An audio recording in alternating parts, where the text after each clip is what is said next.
So number one here, normally just call it a back flow. So as you come back up, hips high, looking through your legs, then hips down, chest up, looking straight in front of you. Hips high, look through your legs. As you come down, I like to squeeze my glutes and think about pushing my stomach out. Just keep flowing back and forth. Hold it for a second at the bottom. You could hold it a little bit longer if you want.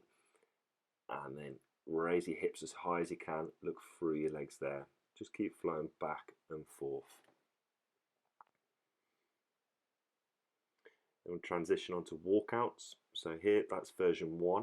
You can see just straight back up. Version 2 here, you can see that I add in the press up.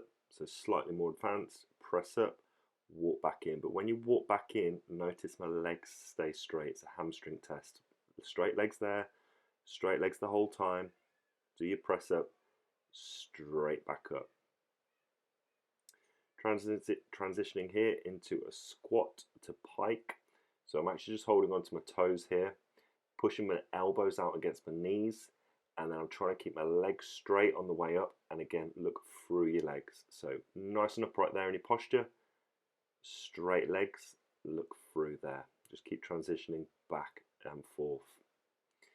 Here, just what I call toe taps. Again, emphasis is on straight legs.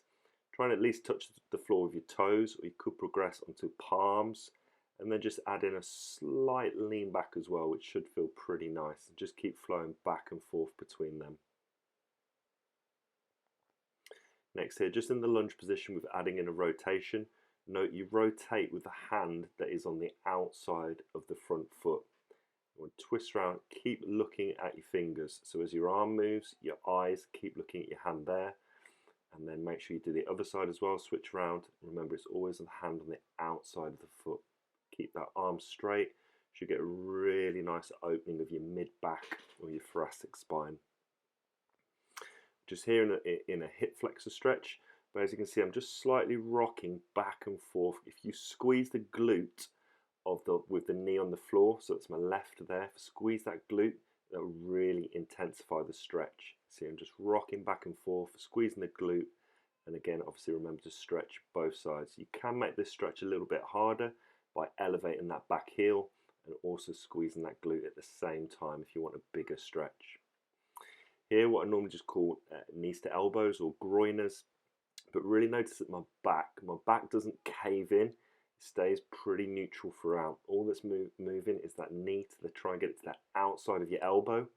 Hold it for a split second, slowly back to the middle.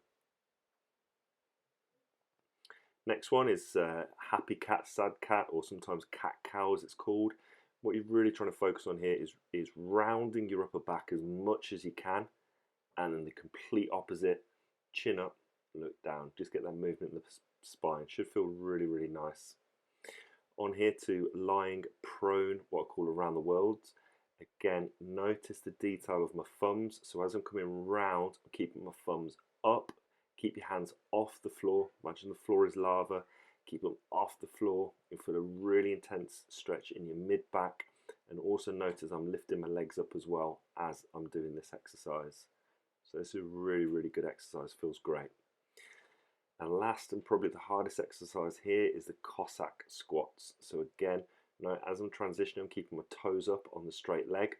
And you want to imagine there's a bar, about 3 foot up, and you're trying to stay under the bar. So you're never coming completely up, keeping your height nice and low, and you're just rotating between the sides.